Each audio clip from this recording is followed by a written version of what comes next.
Shalom umat-umat yang dikasihi Tuhan, salam jumpa kembali dalam ringkasan pelajaran Soal Sabat Jemaat Yosodipuro. Puji syukur kepada Tuhan kita sudah tiba di pelajaran yang terakhir dari triwulan kita. Dan judul pelajaran hari ini, 22 Maret 2023 adalah Perhitungan Akhir. Mari kita berdoa. Tuhan urapi kami dan Kau Suruh Kudus-Mu agar kami dapat mengerti dan mengaplikasikan pelajaran ini dalam kehidupan kami ya Tuhan. Di dalam nama Yesus kami berdoa, amin.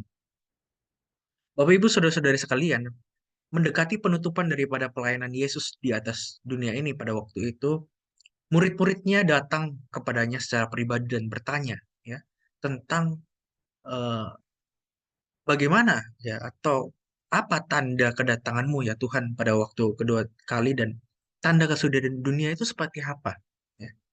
Di Matius pasal 24 ayat yang ketiga. Kemudian Yesus menjawab apa ya cukup panjang gitu ya seperti khotbah ya mencakup sampai dua pasal dari Matius pasal 24 dan 25. Dan sudah sangat familiar bagi kita ya untuk mengerti tanda kedatangan Yesus yang tercatat dalam Matius pasal 24 seperti bencana alam, ya, perang yang kita lihat di berita-berita ya, dan bahkan kita rasakan gitu di kehidupan kita. Dan ini kita sudah sangat pahami gitu. Kita sudah sangat mengerti. Tetapi bagaimana dengan di pasal selanjutnya di Matius pasal 25 bahwa Yesus juga mengutip tanda kesudahan dunia dikaitkan dengan kondisi gereja, kondisi dalam gereja ya pada saat ini kan. Nah, kondisi ini digambarkan dalam tiga cerita di Matius pasal 25 dan satu di antaranya yang akan kita pelajari di pelajaran ini yaitu tentang talenta, perumpamaan tentang talenta. Yang mana berbicara tentang bagaimana umat Tuhan menggunakan karunia-karunia yang Allah telah berikan atau telah percayakan kepada mereka. Ya. Kita lihat kisahnya di Matius pasal 25 ayat 14 sampai 19. Apa yang terjadi dalam perumpamaan tentang seorang tuan yang mempercayakan harta kepada tiga orang hambanya. Yang satu 5 talenta, yang kedua 2 talenta, dan yang terakhir ada 1 talenta maksud saya. Nah, eh, kita tahu ya, kita sudah sangat familiar lah dengan cerita ini ya. Nah, tapi saya mau mengutip ya beberapa komentar daripada Ellen White gitu kan tentang kisah ini. Nah, jadi eh, orang-orang yang setia ya dengan talenta yang telah dipercayakan itu, mereka melakukannya dengan ketekunan. Dan itu semua mereka lakukan tidak akan ada perolehan lain tanpa modal ya. Ya. Jadi mereka mendapat untungnya gitu. Itu bukan karena eh, usaha mereka semata-mata, tapi ada campur tangan daripada tuannya. Dan Ellen White mengatakan bahwa mereka melihat bahwa mereka hanya melakukan kewajibannya saja.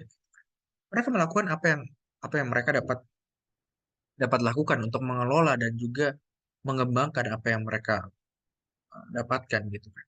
Karena apa? Karena modal itu adalah kepunyaan Tuhan. Bahkan perkembangannya adalah miliknya. Jadi ketika mereka mendapat lipat ganda berkatnya, itu pun adalah milik Tuhan gitu. Ini sangat relate ya dengan kehidupan kita ya. Kalau misalnya kita dapat berkat yang luar biasa dari Tuhan, ya, itu bukan karena hasil kerja keras kita semata-mata, tapi itu karena karunia Tuhan. Karena Ellen White mengatakan di kalimat terakhir, kalau juru selamat tidak menganugerahkan ke atas mereka kasih dan karunia-Nya, mereka akan bangkrut untuk selama-lamanya. Jadi tidak ada modal lain selain dari kasih karunia Tuhan. Ini menarik ya. Kemudian di Membina Keluarga Abadi, ya tadi buku yang sama ya, di halaman 287 kali ini paragraf yang 3. Ya. Untuk setiap pelayanan, setiap pengorbanan, ia membalasnya. Ya.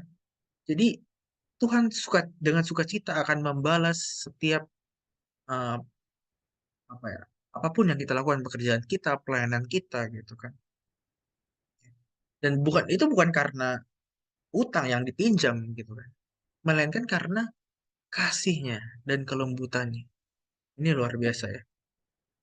Nah, eh, kalau kita melihat talenta-talenta yang diberikan ini ya, bahwa itu semua bukan hanya sekedar yang kita sudah tahu ya, seperti kita bisa bernyanyi, kita bisa berkhotbah, dan lain sebagainya, gitu ya.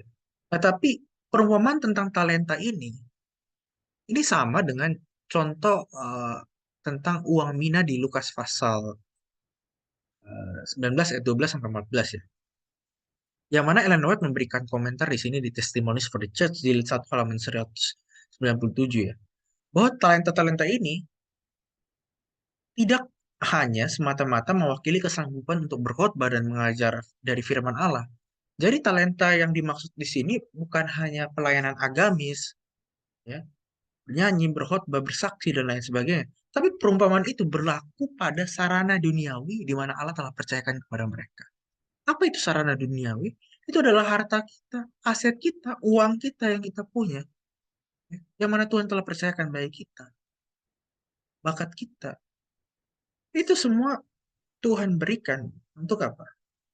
Untuk kemuliaan bagi namanya gitu kan. Dan itu talenta-talenta yang Tuhan juga maksudkan gitu kan untuk kita pahami baik-baik. Kemudian bagaimana kisah lanjutan daripada perumpamaan talenta itu? Apa yang dikatakan Allah kepada mereka yang setia mengatur keuangan dalam mendukung pekerjaannya?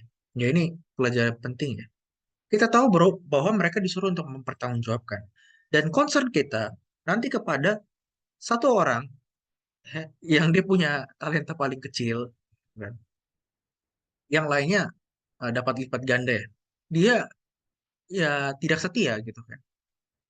Nah, pelajaran yang mungkin kita bisa lihat di sini ya, sangat alami bagi kita untuk berpikir bahwa ya orang lain yang punya banyak talenta lebih dari kita, ya mereka lah yang punya tanggung jawab kepada Allah. Ya kita yang dikit ya ya udahlah gitu kan. Tetapi kalau kita lihat justru dalam cerita ini seorang yang punya satu talenta itu malah dia yang tidak setia gitu kan. Yang punya uang terkecil itu dia tidak dapat upahnya karena dia tidak setia gitu kan. Ya, bagaimana kalau misalnya Tuhan mempercayakan dia harta yang lebih banyak gitu. Harta yang sedikit aja dia tidak setia gitu. Nah, tapi di samping itu kita tidak perlulah berfokus dengan tanggung jawab orang lain. Kita cukup fokus dengan tanggung jawab yang Tuhan telah percayakan bagi kita saja ya. Nah, di samping itu Ellen White ada berkomentar dari kisah lanjutan ini. Nah, bagaimana setiap perbuatan kita, kebajikan kita, pekerjaan kita itu dicatat dalam kitab surga. Dan pada hari Allah, para pekerja menulis siapa ia bekerja akan dihargai. Kita akan mendapat upahnya, yaitu bagaimana keadaan kita di surga nanti adalah merupakan pantulan dari bagaimana keadaan kita sekarang dalam tabiat dan pekerjaan yang kudus. Jadi, untuk mendapat upah dalam kerjaan surga nanti, gimana kita membentuk tabiat dari apa yang telah Tuhan percayakan bagi kita bila mana kita setia mengerjakan itu semua, mengelola itu semua. Ya.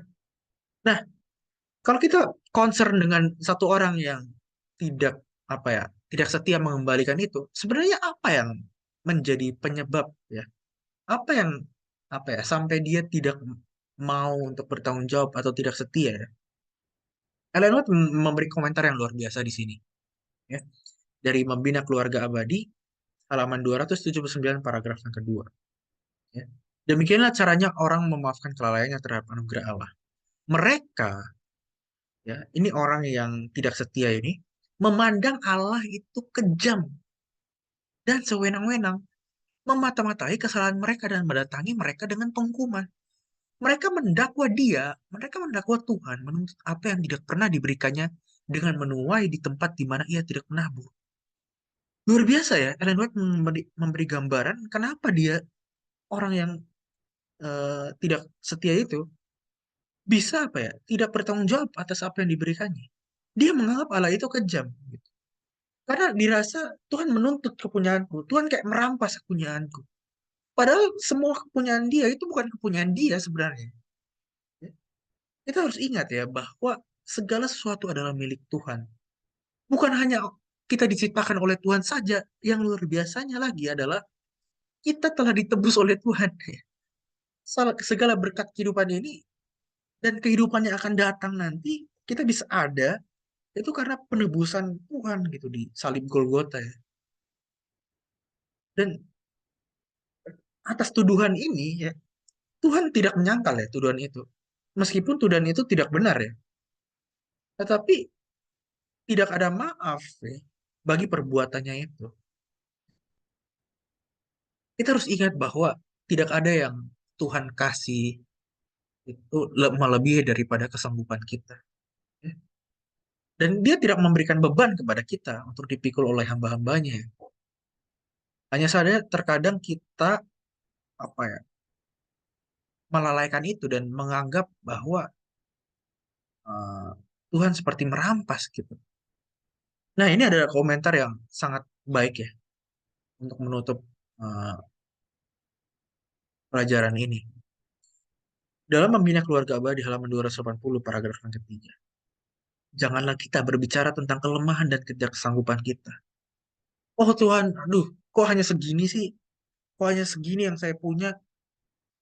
Kok hanya segini yang saya bisa gitu? Ini adalah bukti tidak percaya kepada Allah. Hati-hati ya kita ya suatu penyangkalan terhadap sabdanya bahkan. Dan ini yang luar biasa. Bila kita bersungut karena beban-beban kita atau menolak tanggung jawab yang diletakkan di atas bahu kita, sebenarnya kita mengatakan bahwa ia adalah Tuhan yang kejam. Ya. Ini suatu tamparan bagi saya dan mungkin saudara-saudara sekalian ya. Hati-hati kepada kita jika kita bersungut-sungut dengan apa yang telah Tuhan percayakan kepada kita, pekerjaan kita, apapun yang kita dapatkan untuk dikerjakan. Karena kita akan sama seperti orang yang punya harta kecil itu, tapi dia tidak setia. Maka Tuhan akan tidak memaafkan kita, memaafkan perbuatan kita pada hari penghakimannya nanti.